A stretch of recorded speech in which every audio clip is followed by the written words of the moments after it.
Վիճակագրության կոմիտեն հրապարակել է տնտեսական ակտիվության ցուցանիշները եւ պետք է ուրախությամբ արձանագրենք, որ 2026 թվականի հունիսին 2025 թվականի հունիսի համեմատությամբ տացն աճել է 7.7%-ով, այսինքն մենք ունենք բավականին լավ տնտեսական ակտիվության ցուցանիշ։ Այդ մասին կառավարության նիստին ասաց վարչապետ Նիկոլ Փաշինյանը։ Առաջատարը շարունակում են մնալ շինարարությունը եւ ծառայությունները, նաեւ արդյունաբերությունը բավականին լավ վիճակում է։ Ավելի լավ ցուցանիշներ ունենք արդեն հունվար-հունիս ամիսների կտրվածքով։ Տացի ցուցանիշը 7.9%, արդյունաբերության աճը 10%, շինարարությանը 24%, ծառայությունները 11%։ Իհարկե գյուղատնտեսության ոլորտում ունենք որոշակի խնդիրներ, բայց ես ուզում եմ հիշեցնել, որ երկար ժամանակ մենք նաև գյուղատնտեսությունում առանց ընթացիկ խնդիրների ունեինք որոշակի նվազման պրոցեսներ, եւ այդ ամեն ինչը կապված էր առաջին հերթին գյուղատնտեսության տեխնոլոգիաների հետ,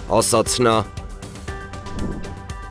Պետնախագահ Էդուարդ Հակոբյանի գլխավորությամբ տեղի է ունեցել մաքսային բարեփոխումների եւ ռիսկերի կառավարման խորհրդի հերթական նիստը։ Մաքսային բարեփոխումների եւ ռիսկերի կառավարման խորհրդի հերթական նիստում այսօր խորքային քննարկումներ ունեցանք աշխատանքային մի շարք կարևոր հարցերի շուրջ։ Քննարկեցինք նաեւ մաքսային բարեփոխումների ընթացքը։ Ուրախ եմ արձանագրել, որ համատեղ աշխատանքի արդյունավետությունն աճել է եւ այսօր ավելի համակարգված ու թիրախային ենք աշխատում։ Միաժամանակ մաքսային բարեփոխումների այս ակտիվ ընթացքին զուգահեռ մաքսային ծառայողները պետք է շարունակեն զարգացնել իրենց մասնագիտական կարողությունները, փոխեն մտածողությունն ու դառնան իրականացվող փոփոխությունների լիարժեք կրողը։ Միայն այսպես կարող ենք նոր որակ հաղորդել բարեփոխումների արդյունավետությանը, ասել է պետնախագահը։